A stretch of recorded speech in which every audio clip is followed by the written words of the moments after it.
Hello everyone. आज मैं video लेके आया हूँ आपके लिए, जिसमें आप जान पाएंगे AT&T B2B ट्रैवल पोर्टल के बारे में।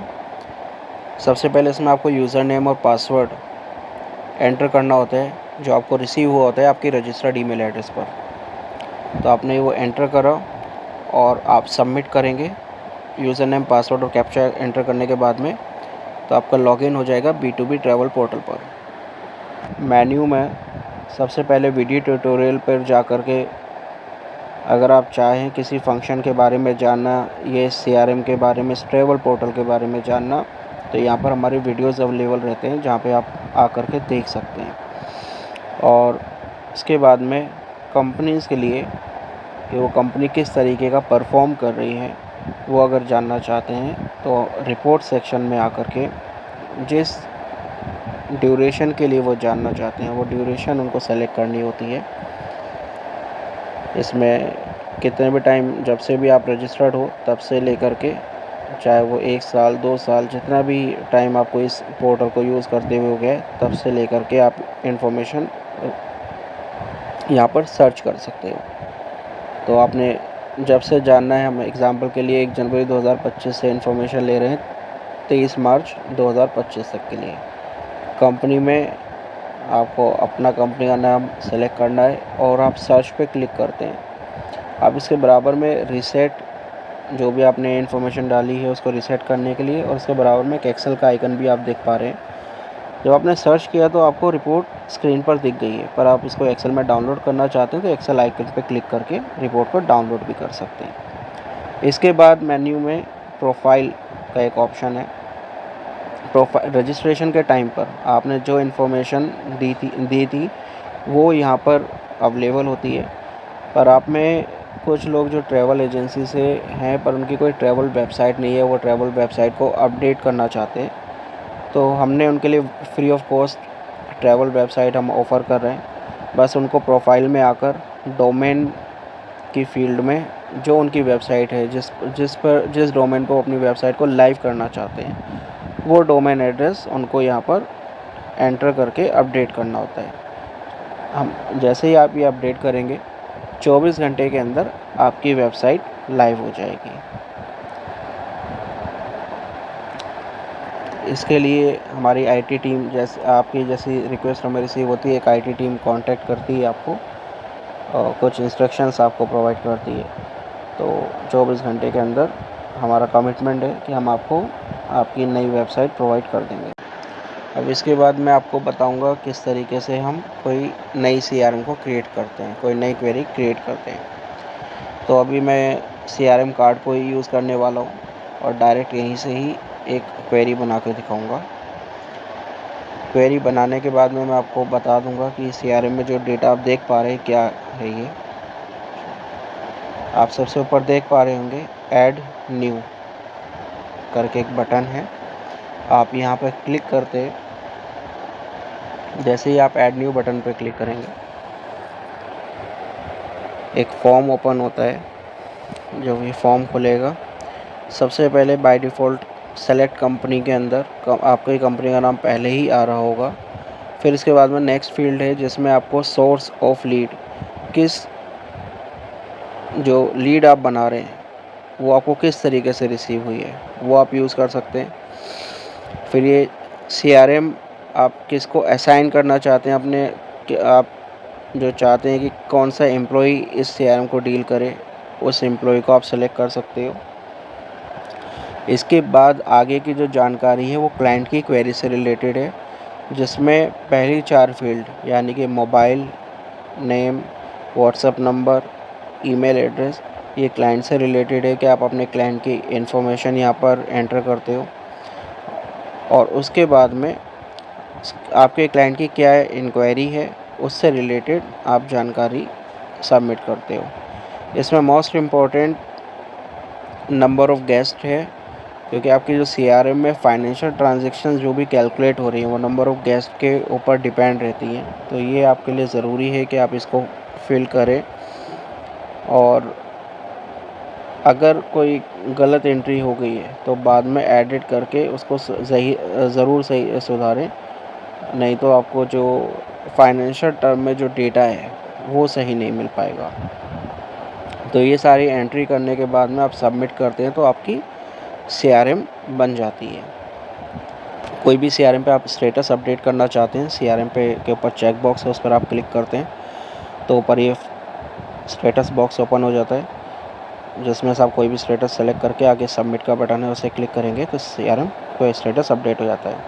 क्वेरी आईडी के अंदर आप देख पा रहे हैं सबसे ऊपर CRM नंबर है, फिर उसके बाद में क्वेरी किसने बनाई, किसको असाइन हुई और क्या सोर्स है CRM मिलने का, ये लीड मिलने का, वो इन्फॉर्मेशन आपकी मिलती है। नेक्स्ट में आपके क्लाइंट की इन्फॉर्मेशन आ जाती है और जो क्वेरी का फील्ड है इसके अंदर क्लाइंट की क्या क्वेरी थी उसके बारे में जानकारी अवेलेबल होती है।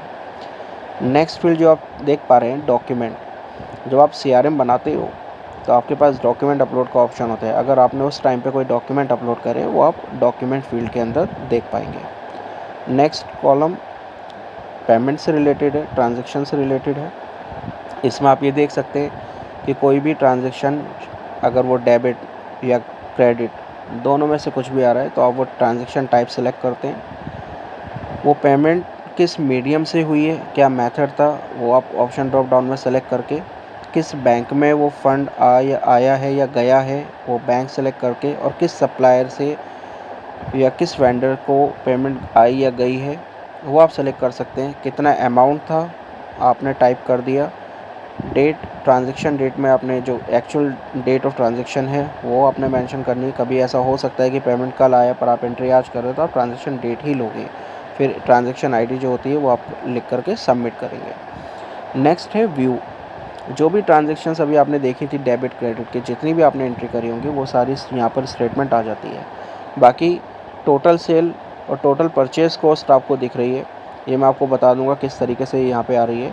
पर इसी के बेसिस पर आपके डेबिट और क्रेडिट के अमाउंट कैलकुलेट होती है और लास्ट में आप देख पा रहे ड्यू, जिससे आपको ये मालूम चल जाता है कि इस CRM के अगेंस्ट में चाहे डेबिट पार्ट पे क्रेडिट पार्ट पे अगर कोई ड्यू है तो वो भी आपको दिखेगा और सबसे लास्ट में प्रॉफिट भी देख पाएंगे। सेल परचेज़ के बारे में मैंने आपको बताया था, वो यहाँ पर है कि इस CRM को रिलेटेड आपने जो भी परचेज़ करी है उसकी वैल्यू क्या है और उसको सेल कितने में करा है वो एंट्री आप यहाँ कर पाएंगे। ये याद रखिएगा, यहाँ जो आप एंट्री करेंगे वो पर पैक्स के हिसाब से करेंगे, मतलब एक के हिसाब से। तो इस नेक्स्ट है पेमेंट रिक्वेस्ट। आपका कोई ऐसा भी पॉसिबल है कि ट्रांजैक्शन करने वाले और पेमेंट रिक्वेस्ट करने वाला एक ना हो। तो पेमेंट रिक्वेस्ट करने वाला कहीं बैठा हुआ है, वो आपसे कह रहा है कि मेरे इस CRM के अगेंस्ट में पेमेंट कर दो, तो वो ये रिक्वेस्ट फॉर्म ओपन करेगा और इसको फिल करेगा, जिसमें वो वेंडर की सर्विस, वेंडर का नाम, कितने रुपए, और अगर डिस्क्रिप्शन में कुछ मेंशन करना चाहता है वो करके सबमिट कर देगा। तो इससे रिक्वेस्ट आपके अकाउंट पार्ट पे आ जाएगी और वो पेमेंट प्रोसीड कर सकते हैं। नेक्स्ट है रिमार्क। इस CRM से रिलेटेड आपको कोई जानकारी लिखनी है, कोई इम्पोर्टेंट इन्फॉर्मेशन कोई आपने रखनी है ताकि आप बाद में CRM पे आए तो देख सकें, वो आप ऐड रिमार्क यूज़ करके लिख करके सबमिट करेंगे। और जितने भी आपने रिमार्क बनाए हुए हैं, लिखे हुए होंगे, वो आप व्यू रिमार्क पर आकर के चेक कर सकते हैं। इसमें आपको सब मालूम चल जाएगा कि क्या क्या रिमार्क हैं, रिमार्क लिखे किसने हैं, कब लिखे हैं, वो भी आपको जानकारी व्यू रिमार्क में आकर के मिल जाएगी। इसके नेक्स्ट के कॉलम में स्टेटस है, जो आपने अपडेट करा वो स्टेटस में आता है। प्रोग्रेस ये है कि CRM आपने किसी और को असाइन कर रखी है तो एडमिन देख सकता है कि सामने वाला जो अपडेट कर रहा है वो प्रोग्रेस वाली फील्ड में चेक कर सकते हैं कि क्या अपडेट है। नेक्स्ट मैंने एडिट क्लिक पे क्लिक कराई है। अगर मान लीजिए जो CRM बना रहे हैं उसमें किसी तरह का कोई चेंज है क्लाइंट के नाम को लेकर, number of guest less suppose कि 2 है पर वो 2 नहीं 1 है, तो वो जो भी कुछ है हम यहाँ पर ऐड करके सेव चेंजेस कर सकते हैं, तो हमारे CRM में अपडेट हो जाएगा। ये परमिशन सिर्फ़ और सिर्फ एडमिन के पास होती है, उनके एम्प्लॉय के पास में नहीं होती है। इसके बाद में एक हमने फंक्शन दिया है CRM लॉग्स। CRM लॉग एक ऐसा फंक्शन है जिसमें आप इस CRM पर जिसने जो भी एक्टिविटी करी है, एडमिन से लेकर के हर एक एम्प्लॉय जिसके पास में भी CRM गई है, तो उन्होंने इस CRM पर क्या काम करा है वो पूरी की पूरी स्टेटमेंट आपको मिल जाती है। तो आपको मालूम रहता है कि काम इस CRM पर कब कब किसने क्या काम करा है। तो नेक्स्ट जो एडमिन के पास में ऑप्शन अवेलेबल होता है कि अगर वो कोई किसी तरह का कोई एडिशनल डॉक्यूमेंट अपडेट करते हैं तो यहाँ पर उनके एम्प्लॉइज़ वो यहाँ से डाउनलोड कर सकते हैं। इस तरीके के डॉक्यूमेंट्स अवेलेबल हो पाएंगे। तो ये है पूरी CRM की इन्फॉर्मेशन आपके पास में। अब मैं आपको जानकारी देने जा रहा हूँ मास्टर डेटा डैशबोर्ड के अंदर मास्टर डेटा फील्ड है, ये हमारे किस काम का है। मास्टर डेटा में सबसे पहले आप देख पा रहे हैं list of supplier. List of supplier में आपके एग्जिस्टिंग सप्लायर या क्लाइंट जो भी हैं, आपको उनकी इन्फॉर्मेशन यहाँ फिल करनी होती है, क्योंकि आप बार बार नहीं ये यूज़ कर सकते हो। आप बार बार एक क्लाइंट को नहीं चाहोगे कि बार बार एक क्लाइंट की इन्फॉर्मेशन फिल करनी पड़े, तो इसलिए आप यहाँ पे वो डेटा अपडेट करते और अगर एक एक करके अपडेट करना है तो ये फॉर्म अवेलेबल है, और नहीं तो जो सेलेक्ट करा गया है ये सैम्पल फॉर्मेट में, जिसमें डाउनलोड फॉर्मेट का एक ऑप्शन अवेलेबल है। यहाँ से एक एक्सेल फाइल डाउनलोड होती है, उस एक्सेल में आप अपने सारे क्लाइंट के सप्लायर्स के डेटा को एंट्री करके अपलोड करेंगे, तो एक बार में ही सारी इन्फॉर्मेशन यहाँ पर आपके क्लाइंट से रिलेटेड और सप्लायर से रिलेटेड आ जाएगी। नेक्स्ट है बैंक। ये भी आपके लिए ज़रूरी है, क्योंकि अगर आप बैंक नहीं ऐड करेंगे तो जो आपने ट्रांजैक्शंस की एंट्री करनी है उसमें आपको बैंक सेलेक्ट करने के ऑप्शन ही नहीं आएंगे। तो ये ज़रूरी है आप ऐड न्यू बैंक पर आएँ। ऐड न्यू बैंक पर आकर के बैंक से रिलेटेड इन्फॉर्मेशन दीजिए। ये आपका बैंक का नाम, आपका अकाउंट, IFSC, आपकी ब्रांच, इस तरह की इन्फॉर्मेशंस होती हैं। आपका अगर एक बैंक है, अगर आप एक बैंक में ट्रांजैक्शन करते हैं या एक से ज़्यादा बैंक है, तो आप जितने चाहें उतने बैंक अकाउंट आप ऐड कर सकते हो। जो भी आप फिल करते जाएंगे, नीचे ऐड बैंक का ऑप्शन है। डिटेल फिल करने के बाद में ऐड बैंक के बटन पर आपको क्लिक करना है। नेक्स्ट है रेट लिस्ट। रेट लिस्ट ये आयल टूर एंड ट्रैवल की तरफ से प्रोवाइड की गई है, जिसमें आयल टूर एंड ट्रैवल अपने जो रजिस्टर्ड ट्रैवल पार्टनर्स हैं उनको कौन सी सर्विस किस अमाउंट में वो ऑफ़र करी जा रही है उसके बारे में इंफॉर्मेशन है। जैसा आप सबसे ऊपर ही लिख सकते हैं कि UAE का वीज़ा आपको ऑफ़र किया जा रहा है आयल टूर एंड ट्रैवल की तरफ से, और फिर अटेस्टेशन अपोस्टाइल है, ट्रैवल आइटनरी है, ओके टू बोर्ड है। काफ़ी सारी सर्विसेज हैं जिनकी आप रेट लिस्ट यहाँ पर चेक कर पाएंगे, और आपको हर एक सर्विस के बारे में अमाउंट लिखा हुआ नज़र आएगा। इसके अलावा क्योंकि ये एडमिन को अमाउंट दिख रही है, पर एडमिन नहीं चाहते कि सेम अमाउंट ही उनके एम्प्लॉय को दिखे। एडमिन अपना मार्जिन ऐड करना चाहता है कि एम्प्लॉय को विद मार्जिन ही अमाउंट दिखे। तो वो जितना अमाउंट एक्शन के नीचे जो अमाउंट बॉक्स अवेलेबल है, वहाँ वो जितनी अमाउंट लिखते हैं, जैसा आपने फर्स्ट फील्ड में देखा कि 240 अपडेट लिख दिया गया है, सेकंड फील्ड में देख रहे हैं आप 200 लिखा है और अपडेट पर क्लिक करा गया है। तो जिस अमाउंट के सामने के अपडेट बटन पर क्लिक करा जाएगा, जैसा भी करा जा रहा है 1050 के आगे 200 का अमाउंट लिख करके अपडेट करा गया है, तो अब इस एजेंसी के एम्प्लॉय को 1250, अब उसको 1050 नहीं 1250 इस सर्विस के लिए अमाउंट दिखेगा, और वो यही रेट अपने क्लाइंट को, अगर उसके पास कोई क्वेरी आती है इस सर्विस से रिलेटेड, तो वो यही रेट कोट करेगा। अब मैंने नेक्स्ट हमारा ऑप्शन है कॉन्टैक्ट क्वेरी। ये आपकी वाइट लेबल जो वेबसाइट है उससे कनेक्टेड है। जो भी विजिटर्स आपकी साइट पर आएंगे और वहाँ जो कॉन्टैक्ट फॉर्म अवेलेबल है, क्वेरीज फॉर्म अवेलेबल है, वहाँ जो भी वो इन्फॉर्मेशन फिल करेंगे वो इन्फॉर्मेशन आपको यहाँ मिलेगी। तो आपको एक जानकारी मिलती जाएगी कि आपको आपकी वेबसाइट के थ्रू किस तरह की क्वेरी रिसीव हो रही है, और आप इनको कॉन्टैक्ट करके जो उनकी क्वेरी है उसको रिस्पॉन्स कर सकते हैं। तो ये आपकी वेबसाइट से रिलेटेड है। तो इसलिए आपके लिए वाइट लेबल वेबसाइट होने का एक ये भी फ़ायदा है कि आपके B2B पोर्टल से कनेक्ट होकर के आपको यहाँ पर क्वेरीज़ भी रिसीव होंगी। तो ये सारी इन्फॉर्मेशन है मास्टर डेटा को रिलेट करके।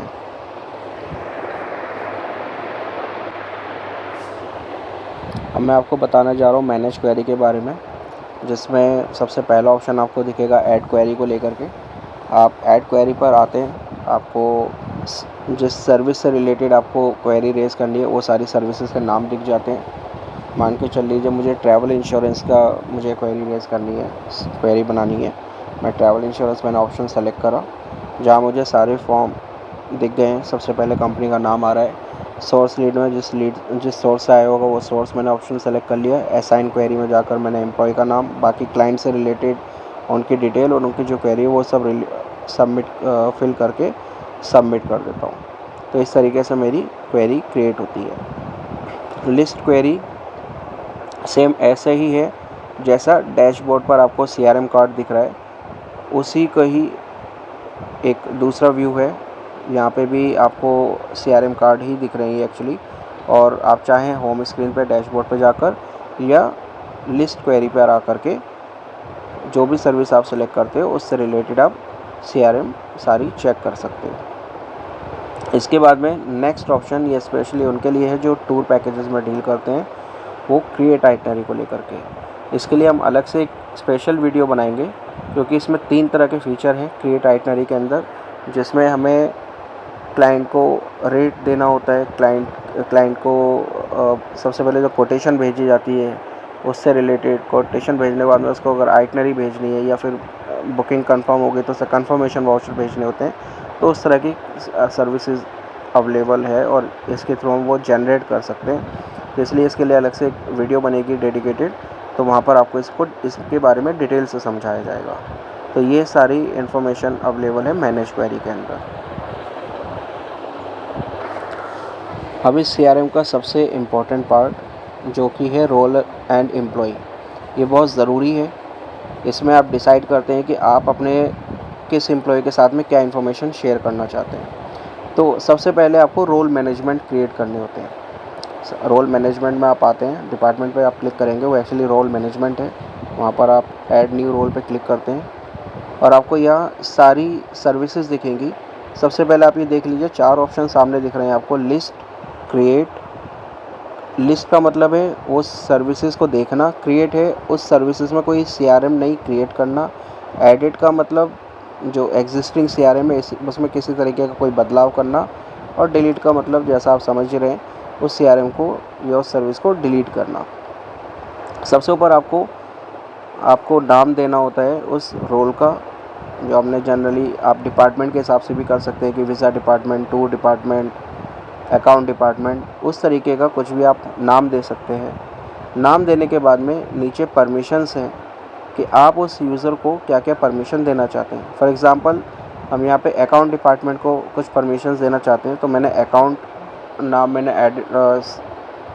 रोल का नाम मैंने ले लिया।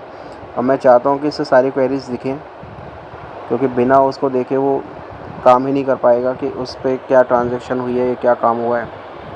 नेक्स्ट, उसके लिए सप्लायर ज़रूरी है, क्योंकि सप्लायर देख कर के ही वो अपने जो भी आप रिकॉर्ड बनाते हैं, चाहे वो टैली में बनाते हैं या कोई भी अकाउंटिंग सॉफ्टवेयर टूल जो भी आप यूज़ करते हैं, तो वो सप्लायर की इन्फॉर्मेशन मिल पाएगी। फिर पेमेंट को लेकर के है, जो भी ट्रांजैक्शंस हो रही हैं उन ट्रांजैक्शंस की एंट्री करना। अब ये आपके ऊपर है कि अगर आपने अकाउंटेंट को ये भी प्रोविज़न दे रखा है कि वो ट्रांजैक्शंस की एंट्री भी करे, तो आप क्रिएट का ऑप्शन दे सकते हैं। रिमार्क मैंने ऑप्शन दे दिया है, क्योंकि मैं चाहता हूँ वो ट्रांजैक्शन से CRM से रिलेटेड रिमार्क भी एक बार चेक कर ले कि उसमें किसी तरह की कोई फाइनेंशियल कोई पॉइंट तो नहीं लिखे हैं। फिर नीचे आप देख पा रहे हैं कि मैंने उनको जो CRM के अब नाम आ रहे हैं, टूर पैकेज, उम्रा पैकेज, स्टडी पैकेज, तो जाहिर सी बात है उनको सारे ही CRM की ट्रांजैक्शंस के इन्फॉर्मेशन रिकॉर्ड करनी है अकाउंटिंग सॉफ्टवेयर में। तो इसलिए मैं सारे ही CRM के एक्सेस अकाउंटेंट को दे रहा हूँ। तो अब ये documentation services, flight services, hotel booking, immigration, okay to board, cab booking, गम का appointment, passport services, PCC appointment, visa submission appointment. इसके अलावा मैं चाहता हूँ जो वॉलेट में भी ट्रांजैक्शंस होती हैं वो भी अकाउंटेंट वो भी अपडेट करें। तो वॉलेट से रिलेटेड ट्रांजैक्शंस का भी मैं ऑप्शन दे रहा हूँ। वो खुद भी अगर उस वॉलेट में अगर उन्हें लगता है कि कोई ट्रांजैक्शन मिस हो रही है, या किसी का भी होता है कि रिफ़ंड जनरेट हो रहा है, रिफ़ंड करवाना है, तो इसलिए वो क्रिएट का भी ऑप्शन दे दिया है। कॉस्ट ज़रूरी है, क्योंकि आपके CRM में जो पेमेंट का कॉलम है, अगर आपने कॉस्ट पे क्लिक नहीं करा है वो उनको दिखेगा ही नहीं, वो एक्सेस ही नहीं कर पाएंगे। डेबिट और क्रेडिट की एंट्री ज़रूरी है, ट्रांजैक्शन एंट्री और क्रेडिट। अगर आपने क्रेडिट और डेबिट की एंट्री में कुछ भी नहीं दिखाया तो वो क्रेडिट और डेबिट की एंट्री नहीं देख पाएंगे। लेट सपोज़ आपने सिर्फ क्रेडिट की एंट्री क्लिक करा, डेबिट नहीं करा, तो वो डेबिट नहीं देख पाएंगे। ऐसे ही मास्टर डेटा ज़रूरी है, क्योंकि सप्लायर से रिलेटेड जो भी वीडियो में बताया गया था वो सारी इन्फॉर्मेशन मास्टर डेटा के अंदर है। तो मेन मेन्यू ही अवेलेबल नहीं होगा तो उसके अंदर जो भी प्रोविज़न्स है वो नहीं दिख पाएंगे। मैनेज क्वेरी ज़रूरी है। डैशबोर्ड से जो उनको फ्रंट पैनल जो दिखता है वो दिखेगा, तो डैशबोर्ड दिखाना ज़रूरी है। अकाउंटेंट को एम्प्लॉय की कोई ज़रूरत नहीं कि एम्प्लॉय मैनेजमेंट करे वो, तो इसलिए हमने वो ऑप्शन नहीं दिया। नेक्स्ट है ऑल क्वेरी। ये ज़रूरी है कि मान लीजिए कोई सीआरएम मिस भी हो गई है आपसे, तो ऑल क्वेरी एक ऐसा पॉइंट है कि आपको सारे वो सेलेक्ट करने की ज़रूरत नहीं है। अगर आपने ऑल क्वेरी सेलेक्ट कर लिए तो ऑल क्वेरी में सारे के सारे सीआरएम सेलेक्ट हो जाएंगे। तो इस तरीके से मैंने एक परमिशंस का जो परमिशंस मुझे देनी है वो मैंने सब सेलेक्ट कर ली। एक बार मैं आपको दिखा देता हूँ मैंने कहाँ क्या क्या इनको सर्विसेज, कौन कौन सी परमिशंस मैंने इनको ग्रांट की है। तो अब इस रोल के अंदर अब मैं इसको सबमिट करूँगा, मेरा एक ये रोल क्रिएट हो जाएगा। रोल क्रिएट होने के बाद में अब मैं जिसको भी ये रोल दूंगा वो ये सारी परमिशंस को के तहत वो एक्सेस कर पाएगा। ये देखिए अब नया रोल क्रिएट हो गया। सबसे ऊपर आप देख पा रहे हैं अकाउंट का।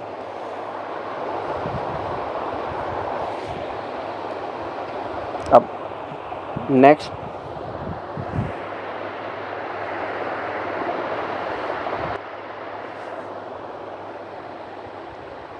रोल क्रिएट होने के बाद में नेक्स्ट प्रोविज़न होता है एम्प्लॉय के लिए, क्योंकि रोल बनाए गए हैं एम्प्लॉय को लेकर के।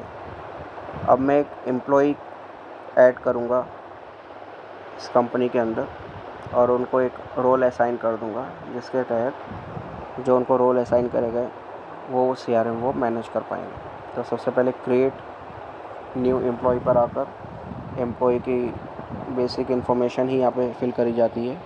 उनका नाम, मोबाइल नंबर, ईमेल एड्रेस, जो पासवर्ड देना है वो पासवर्ड आप यूज़ करते हैं।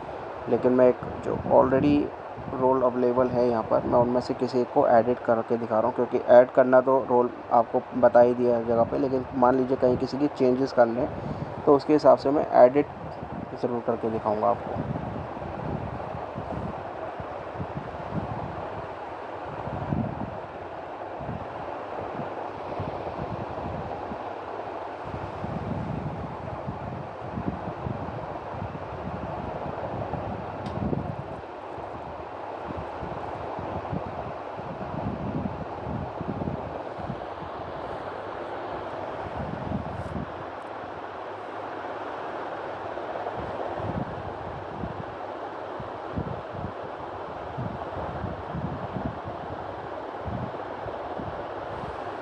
ये एम्प्लॉय का नाम लिख दिया गया है। फिर मोबाइल नंबर जो भी उनका है वो आप यूज़ कर सकते हैं। ईमेल एड्रेस, वर्किंग ईमेल अगर आप कुछ देना चाहते हैं वो आप मेंशन कर सकते हैं। इसके बाद में उनका जेंडर, पासवर्ड जो आप असाइन करना चाहते हो, जो भी आप, ये आपका वन टाइम पासवर्ड टाइप का रहता है। आप एम्प्लॉय के पास में एक्सेस होता है, वो लॉगिन करने के बाद में अपने हिसाब से पासवर्ड चेंज करना चाहें तो वो पासवर्ड को चेंज कर सकते हैं। लेकिन फ़िलहाल एक एक्सेस देने के लिए टेम्परेरी एक पासवर्ड आप खुद क्रिएट करके एम्प्लॉय को बता सकते हो कि वो पोर्टल पर किस आईडी के साथ में लॉगिन करके पासवर्ड एंटर करके वो सीआरएम को एक्सेस कर पाएंगे। रोल जो हमने रोल बनाए हुए थे उन रोल में वो सारे रोल आपको यहाँ पे दिखेंगे। उनमें से जो आपको देना है, मैंने इनको अकाउंट के लिए देना है, अकाउंट का रोल देना है मुझे इस एम्प्लॉय को, तो अकाउंट मैंने सेलेक्ट कर लिया और अब मैं इसको सबमिट कर दूँगा। तो इस सबमिट करने के बाद में जैसा आप देख पा रहे हैं एम्प्लॉय अपडेटेड सक्सेसफुली। अब ये एम्प्लॉय टेस्ट अकाउंट नाम से जो है अब ये लॉगिन करेंगे, तो लॉगिन करके जो भी इनको अकाउंट वाली परमिशंस दी गई हैं वो सारी परमिशंस वो एक्सेस कर पाएंगे। नेक्स्ट हम आ गए हैं सर्विसेज में। सर्विसेज के अंदर टूर पैकेजेस पर हमने क्लिक करा तो यहाँ में जो भी टूर पैकेज अवेलेबल हैं वो सब आपको दिखेंगे। ये सारे रेट B2B रेट आ रहे हैं जो भी आप देख पा रहे हैं, तो आप इसके अकॉर्डिंग अपने क्लाइंट्स को रेट भी कोट कर सकते हो। और अगर आप पैकेज आप हमसे लेना चाहते हैं या इनमें किसी तरह का कोई कस्टमाइजेशन कराना चाहते हैं तो उसके लिए आप हमें अप्रोच कर सकते हैं। और ये सारे सिर्फ एक आइडिया कि किस तरह के इंक्लूजन्स के साथ, किन एक्टिविटी के साथ में, किस डेस्टिनेशन के लिए तकरीबन क्या कॉस्ट B2B में आएगी, वो इन्फॉर्मेशन आपको यहाँ मिलती है। इसमें इंक्लूजन एक्सक्लूजन के साथ में पूरे डे वाइज आइटनरी अवेलेबल रहती है। जैसे अभी आप देख पा रहे हैं कि श्रीनगर का पैकेज ओपन किया हुआ है, तो इसमें डे 1, डे 2,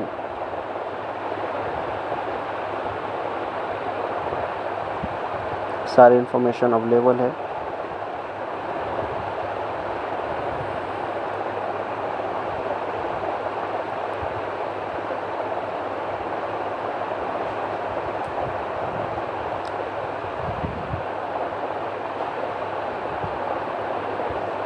फिर सबसे नीचे टर्म एंड कंडीशन है पैकेजेस को लेकर के, जो भी बुकिंग पॉलिसीज़ हैं वो अवेलेबल है। हमने इसमें एक प्रोविज़न दिया हुआ है रिव्यू करने का, तो आप जब भी पैकेज देखें, अगर आपको इस पैकेज को लेकर के कोई रिव्यू देना है तो आप वो रिव्यू भी दे सकते हैं। तो आपको सर्विस में आपने देखा टूर पैकेजेस, फिर इसके बाद में नेक्स्ट ऑप्शन अवेलेबल है फ़्लाइट को लेकर के, फ़्लाइट सर्विसेज को लेकर के।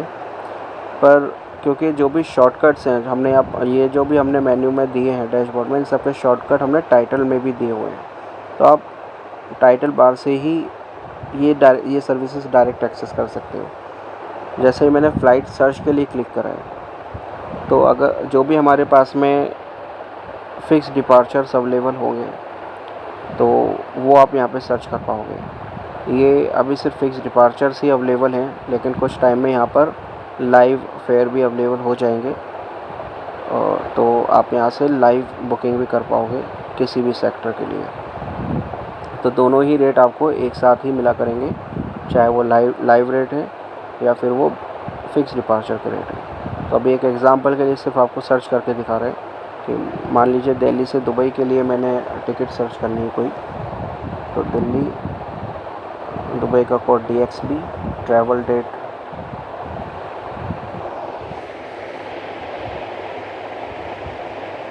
लेट्स सपोज़ मैं डेट ले लेता हूँ इनमें से 26 मार्च। नंबर ऑफ़ पैसेंजर आप जैसे जो एक्चुअल आपको चाहिए वो से आप सेलेक्ट कर सकते हैं। फ़िलहाल मैं अभी एक पैसेंजर के साथ में ही डन कर रहा हूँ और सर्च करता हूँ। तो अगर मेरे पास इस डेट में अवेलेबल होगा कोई फ़्लाइट तो मुझे इंडिकेट हो जाएगी वो फ़्लाइट और उसके रेट। लेकिन अभी देख पा रहे हैं फ़्लाइट नॉट फाउंड, मतलब इस डेट में अभी कोई फ़िक्स डिपार्चर सीरीज़ में हमारे पास में फ़्लाइट अभी अवेलेबल नहीं है। तो जैसे जैसे हमारे साथ में सप्लायर ऑन बोर्ड का प्रोसेस चल ही रहा है, तो जैसे ही सप्लायर ऑन बोर्ड होंगे ज़्यादा से ज़्यादा इन्वेंट्रीज़ अवेलेबल होनी शुरू हो जाएंगी। तो इस तरीके से आपने देखा सर्च फ़्लाइट का ऑप्शन अवेलेबल है टाइटल बार में। उम्रा पैकेज भी आप देख पा रहे हैं, टूर पैकेजेस भी आप देख पा रहे हैं, वीज़ा भी देख पा रहे हैं। तो सारी सर्विसेज के शॉर्टकट्स हमने डायरेक्ट टाइटल पे दे रखे हैं, पर साथ के साथ में आप डैशबोर्ड में भी चेक कर सकते हैं।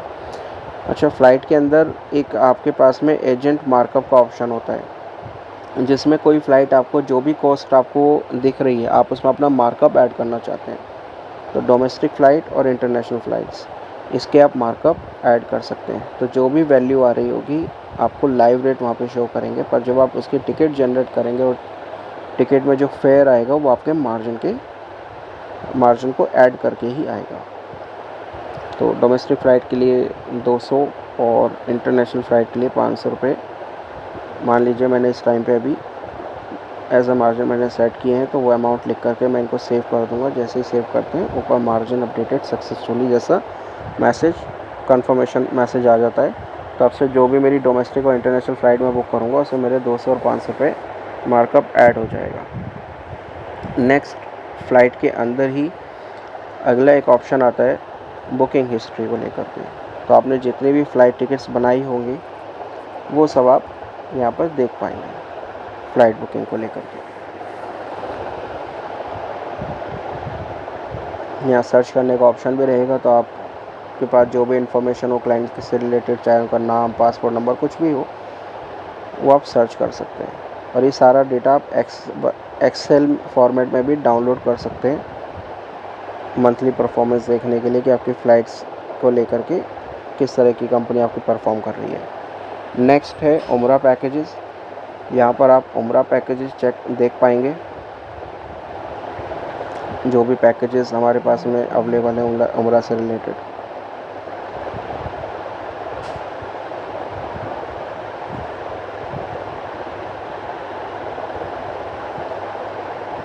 और यहाँ सारी टर्म एंड कंडीशन, कौन सी डेस्टिनेशन पर प्रॉपर्टी किस तरह की मिलेगी, कितने टाइम का स्टे रहेगा, पैकेज के अंदर क्या इंक्लूड है, पैकेज की कॉस्ट क्या है, उनकी बुकिंग पॉलिसी क्या है, इंक्लूजन्स क्या है, सारी इन्फॉर्मेशन आपको हर पैकेज के अंदर मिल जाएगी। इसके बाद नेक्स्ट है वीज़ा लिस्ट। ये वीज़ा लिस्ट जो आप देख रहे हैं, इस पर आप क्लिक करते हैं तो जिस कंट्री के लिए वीज़ा के क्या डॉक्यूमेंट रिक्वायरमेंट है वो इन्फॉर्मेशन आप यहाँ पर आकर के देख पाएंगे।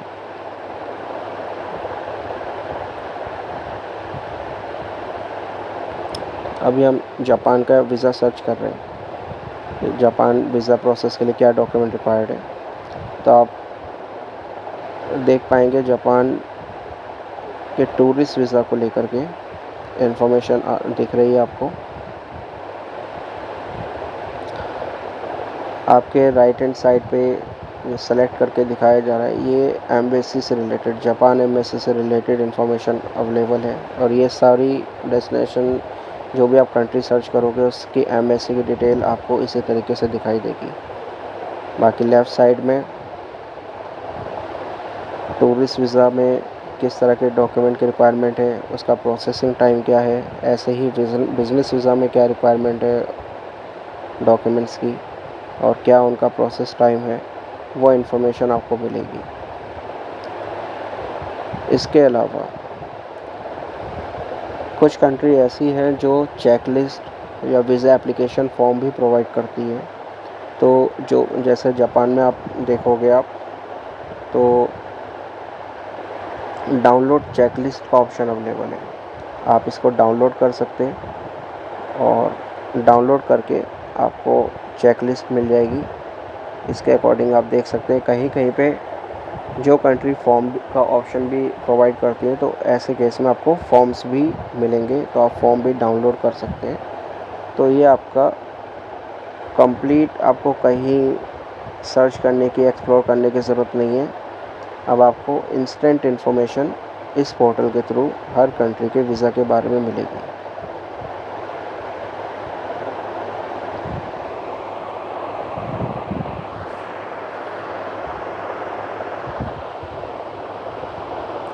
अभी हमारे कुछ अपकमिंग प्रोडक्ट हैं, जैसे स्टडी पैकेज। अभी फ़िलहाल कुछ नहीं मिलेगा आपको, लेकिन कुछ ही टाइम में हम इसकी भी इंफॉर्मेशन लाइव करना शुरू कर देंगे। नेक्स्ट है साइट सीइंग लिस्ट, जिसमें आप किसी डेस्टिनेशन से रिलेटेड वहाँ पे कौन कौन सी साइट सीइंग्स होती हैं वो आप देख पाएंगे। इससे आपको हेल्प ये मिलेगी कि किसी क्लाइंट से आप कांटेक्ट कर रहे हैं और आपको प्रॉपर इन्फॉर्मेशन नहीं है उस साइट सीइंग के बारे में, तो वो आप यहाँ पर उस साइट सीइंग के बारे में पढ़ करके आप क्लाइंट को इन्फॉर्म कर सकते हैं। तो ये सारी इन्फॉर्मेशंस सर्विसेज के अंडर आती हैं।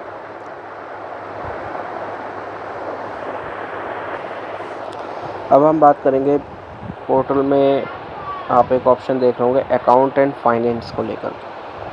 अकाउंट एंड फाइनेंस में सबसे पहला आपको ऐड अमाउंट पेमेंट रिक्वेस्ट का एक ऑप्शन मिलता है। ये आपको तब यूज़ करना है जब आप आहिल टूर एंड ट्रैवल के थ्रू किसी तरह की कोई सर्विस आप ले रहे हैं और आहिल टूर एंड ट्रैवल को आपको पे करना है। तो आपके पास दो ऑप्शन अवेलेबल रहते हैं, एक ऑफलाइन पेमेंट के लिए, जिसमें ऑफलाइन पेमेंट पर जब आप आते हैं तो आपको जिस भी बैंक में आपको ट्रांजैक्शन करनी है वो सारी इन्फॉर्मेशन अपडेट करके, अभी जैसे हम यहाँ पे इंटरनेट बैंकिंग के थ्रू दिखा रहे हैं, तो इंटरनेट बैंकिंग और आयल टूर कोटक में पेमेंट कर रहे हैं तो वो बैंक सेलेक्ट कर लिया आयल टूर एंड ट्रैवल का। जो अमाउंट हमने ट्रांसफ़र करनी है वो अमाउंट कब करी है, ऐसा भी हो सकता है कि आपने पहले करी हो कभी और इन्फॉर्मेशन आप आज दे रहे हैं तो वो सारी इन्फॉर्मेशन आप देते हैं। इसके अलावा नेक्स्ट ऑप्शन है ऑनलाइन पेमेंट करने के लिए, जो कि पेमेंट गेटवे के थ्रू होती है। आप debit card, credit card services आप जैसे इंस्ट्रूमेंट्स आप यूज़ कर सकते हो पेमेंट करने के लिए। तो आपने ऑनलाइन ऑप्शन पे क्लिक करा, जितनी अमाउंट आपको पे करनी है वो आपने अमाउंट एंटर करी और सबमिट पर क्लिक कर दिया। जैसे आप सबमिट पर क्लिक करेंगे आप गेटवे पर जाएंगे और गेटवे पर आप अपनी पेमेंट ऑप्शन सेलेक्ट करके आप अपना पेमेंट ट्रांजेक्शन्स आप प्रोसीड करेंगे। गेटवे पर पेमेंट करते टाइम पे आपको ध्यान रखना है कि इनके MDR चार्जेस होते हैं, तो जो भी आप ट्रांज़ैक्शन करोगे वो चार्जेस एडिशनल अप्लाई होंगे। तो ये आपके ऊपर है कि आप डेबिट कार्ड, क्रेडिट कार्ड जैसी सर्विस यानी ऑनलाइन वाला ऑप्शन आपको यूज़ करना चाहते हैं या डायरेक्ट QR कोड और सीधा बैंक अकाउंट में ट्रांसफ़र करके, जिसमें कोई एडिशनल कॉस्ट नहीं होती है, वो आप सर्विस यूज़ करना चाहेंगे। नेक्स्ट आपके पास में ऑप्शन आता है ऑल पेमेंट रिक्वेस्ट का। ऑल पेमेंट रिक्वेस्ट एक प्रोविज़न होता है जिसमें कोई यूज़र, मैं आपको लाइव करके ही दिखा देता हूँ। किसी यूज़र ने कोई भी CRM के ऊपर वो काम कर रहा है और अब उस CRM के अगेंस्ट में उसने सप्लायर को पेमेंट करनी है। यहाँ पे कंपनीज़ में एक ऐसे इंसान भी होते हैं कि जो CRM भी हैंडल कर रहे हैं और ट्रांजैक्शन भी वो खुद ही कर रहे हैं, पर ऐसे भी ऑफिसेज़ हैं जिनका ऑपरेशन पार्ट कोई और देखता है, सेल पार्ट कोई और देखता है, फाइनेंशियल पार्ट कोई और देखता है। तो इसलिए ये ऐसी कंपनीज़ को ध्यान में रखते हुए बनाया गया है जहाँ पे मल्टीपल लेवल में काम होते हैं। तो यहाँ पर एक ऑपरेशन पार्ट का एम्प्लॉय अपने सप्लायर को पेमेंट करना चाहता है, तो वो यहाँ पर उस सप्लायर के बारे में, सप्लायर का नाम सेलेक्ट करके, किस बैंक से ट्रांज़ैक्शन होनी है वो सेलेक्ट करके, कितना अमाउंट जाना है वो अमाउंट टाइप कर दिया गया है। एग्ज़ाम्पल मैं आपको करके भी दिखा रहा हूँ लाइव। और अगर डिस्क्रिप्शन में कुछ लिखना है वो लिख करके ये रिक्वेस्ट को सबमिट कर दिया जाएगा।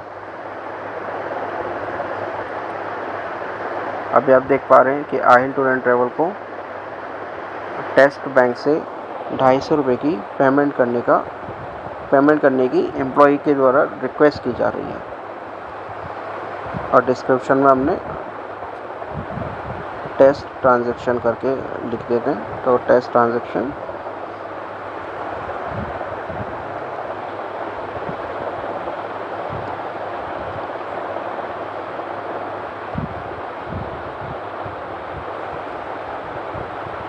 अब ये रिक्वेस्ट सबमिट कर दी गई है। जैसे ही रिक्वेस्ट सबमिट होती है तो अब जो अकाउंट पार्ट इस कंपनी का डील कर रहे हैं वो देखेंगे कि उनको है ना पेमेंट रिक्वेस्ट आई हुई। पेमेंट रिक्वेस्ट पे आएंगे। आप इसमें देख पा रहे हैं आगे सर्कल में 2 लिखा हुआ है, तो मतलब इनके पास 2 रिक्वेस्ट आई हुई हैं। देखिए जैसे ओपन कर रहे हैं तो 2 रिक्वेस्ट आई हैं। सबसे ऊपर आप देखेंगे तो इमिग्रेशन सेक्शन से CRM नंबर आ गया, सप्लायर का नाम है, किस बैंक का से करनी है वो लिखा आ गया है, डिस्क्रिप्शन भी लिखा हुआ है और कितना अमाउंट करना है वो इन्फॉर्मेशन अवेलेबल है। अब अगर सामने जो अकाउंट पार्ट पर हैं वो चाहें तो अब इसको एडिट करके, मान लीजिए कि बैंक उन्होंने कोई बताया पर आपको कोई दूसरे बैंक से पेमेंट करनी है, तो आप वो कोई दूसरा बैंक भी सेलेक्ट कर सकते हैं या जो उन्होंने बैंक बताया वही बैंक आप यूज़ कर सकते हो। फिर पेमेंट आप किस मेथड से करने जा रहे हैं वो मेथड आपने सेलेक्ट कर लिया, ट्रांजैक्शन डेट सेलेक्ट कर ली। अब ये ऐसा पॉसिबल होता है ट्रांजैक्शन डेट में कि कभी आपने पेमेंट करी है पर वो पेमेंट आप कभी और कर रहे हो या कर चुके हो पर अपडेट आप बाद में कर रहे हो। तो इस तरीके की कभी कभी इस तरीके के सिनेरियो होते हैं। तो इसलिए हमने प्रोविज़न दिया हुआ है कि आप ट्रांजैक्शन डेट करंट ना लेकर के वो लें जिस डेट में आपने एक्चुअली ट्रांजैक्शन करी है। अब मैं एक रिक्वेस्ट के तौर पर अभी आपको दिखा रहा हूँ क्लियर करके कि मैंने बैंक सेलेक्ट कर लिया। उन्होंने टेस्ट बैंक बोला था, पर मैं SBI से पेमेंट करना चाहता हूँ, तो SBI मैंने ऑप्शन सेलेक्ट कर लिया। QR के थ्रू 27 फरवरी की मैंने डेट सेलेक्ट कर ली और ट्रांजैक्शन ID जो भी UTR नंबर है वो सेलेक्ट करा। अब आप देख रहे होंगे यहाँ पर कि ये अब 2 IDs थी, पर जैसे ही आपने सारा रिकॉर्ड दे दिया, अब ये एक बचा है, क्योंकि वो ट्रांजैक्शन अब हो चुकी है, कंप्लीट हो चुकी है। तो इस तरीके से अब आपके पास में जो भी रिक्वेस्ट आती है, वो रिक्वेस्ट आप यहाँ पर उसकी बाकी की एंट्री करके ट्रांजैक्शन होने के बाद में अपडेट कर देते हो और आपका वो ट्रांजैक्शन सक्सेसफुल कंप्लीट हो जाती है। नेक्स्ट ऑप्शन है वॉलेट ट्रांजैक्शन। वॉलेट ट्रांजैक्शन ये एजेंसी और आहिल टूर एंड ट्रैवल के ही बीच में होने वाली ट्रांजैक्शन है, किसी और सप्लायर को लेकर के नहीं है, क्योंकि वॉलेट में जो भी फ़ंड है वो आपने आहिल टूर एंड ट्रैवल को दिया हुआ है। तो इसमें आपको ये मालूम चलेगा कि आपने आहिल टूर एंड ट्रैवल से कौन सी CRM पर काम किया है और उस CRM के अगेंस्ट में आपने कब कितना payment Aahil tour and travel को पे किया है। और ऊपर आप वॉलेट बैलेंस देख पा रहे हैं, जो इस टाइम पर माइनस में दिख रहा है। तो ये इसीलिए ये कि आपने जो भी ट्रांजैक्शंस करी हैं उसके अगेंस्ट में जो भी आपने डेबिट जो करे हैं वो आप टोटल सम चेक कर पाएंगे।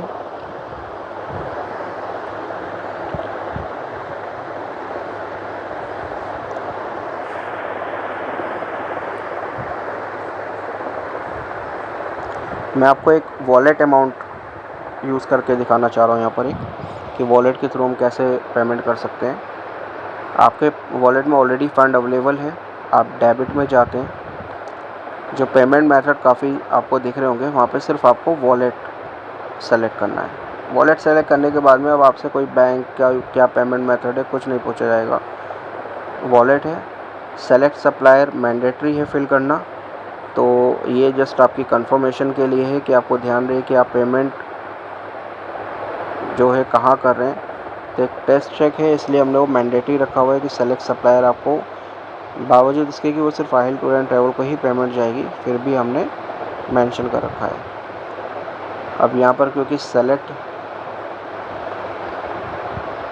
और ये एरर इसलिए आ गया क्योंकि मैंने अभी सप्लायर को सेलेक्ट नहीं किया था।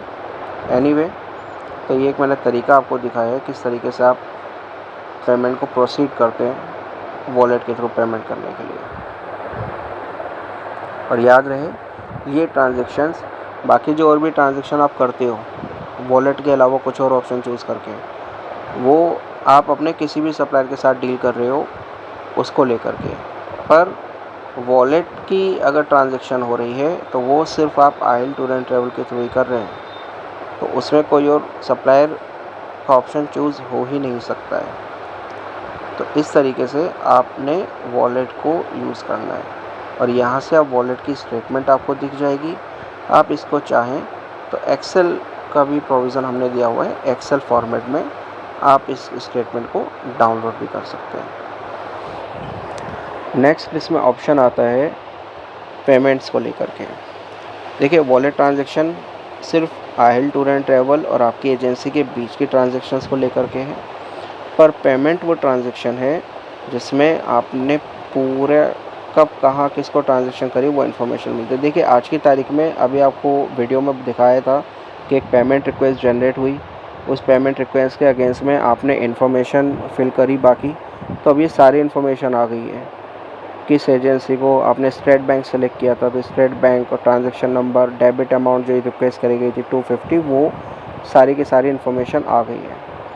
अब इसमें एक इम्पॉर्टेंट पार्ट है कंफर्मेशन का, ये हमने अकाउंट पार्ट पे रखा हुआ है। कोई भी ट्रांजैक्शन की एंट्री, आप किसी भी ट्रांजैक्शन की एंट्री कर सकते हो और इस एंट्री को करते टाइम में कोई गलती ना हो, तो ये अकाउंट पार्ट पे टेस्ट चेक के लिए हमने रखा हुआ है। अब इसका टेस्ट चेक क्या है ये मैं आपको ज़रूर दिखाऊंगा। मैं ये CRM नंबर कॉपी कर रहा हूँ, आप ध्यान रखिएगा कि 250 रुपीज़ की ट्रांजैक्शन करी गई है इस CRM नंबर के अगेंस्ट में। मैंने CRM नंबर सेलेक्ट किया और ये इमिग्रेशन का CRM है, तो इमिग्रेशन वाला CRM मैं ओपन करूँगा। ये फ़िल्टर के ऑप्शन है, अगर आपके पास कई सारे CRM होते तो आप यहाँ से सर्च कर सकते थे, पर क्योंकि सिंगल CRM है इसलिए फ़िल्टर करने की ज़रूरत नहीं है। अब आप देखेंगे जो पेमेंट की रिक्वेस्ट हुई थी और पेमेंट कर दी गई है, देखिए यहाँ पे डेबिट की एंट्री ऑटोमेटिकली आई हुई है क्योंकि ट्रांजैक्शन सक्सेसफुल हो चुकी थी सप्लाई अकाउंट पार्ट पर। अब इसमें आप एक इन्फॉर्मेशन देखेंगे कि जो डेबिट में अमाउंट है 250 रुपीज़, वो अभी नहीं दिखेंगे। वो अभी जिसने वो रिक्वेस्ट करी थी, जो कि डेमो कंपनी है, उसके आगे ब्रैकेट में -250 लिखे हुए दिख रहे होंगे आपको।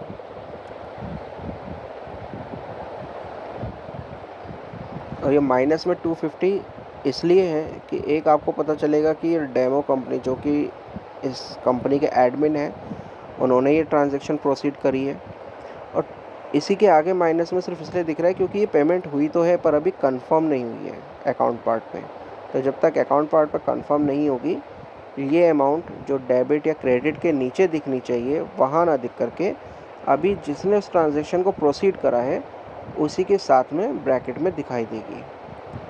अब अकाउंट फाइनेंस में पेमेंट के अंदर जो वो लिस्ट एक ट्रांजैक्शन की दिख रही है, अगर मैं उस पर अभी देखिए अनकन्फर्म्ड है, इसलिए वो वहाँ पर ब्रैकेट में दिख रहा है। मैं इसको अब कंफर्म कर देता हूँ।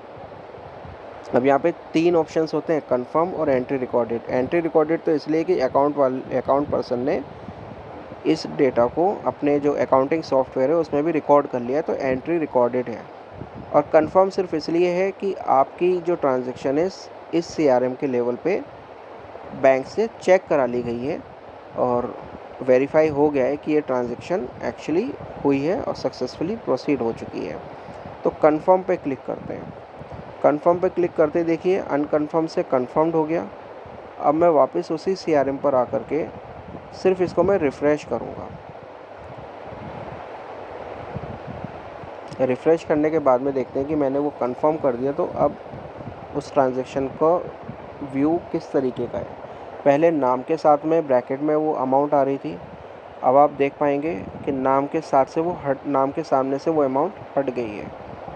ठीक है, और वो अमाउंट 250 डेबिट के नीचे आप देख पा रहे हैं कि ये अमाउंट अभी 250 रुपीज़ डेबिट पार्ट में आ चुके हैं। तो इसका मतलब है कि ट्रांजैक्शन कंफर्म हो चुकी है।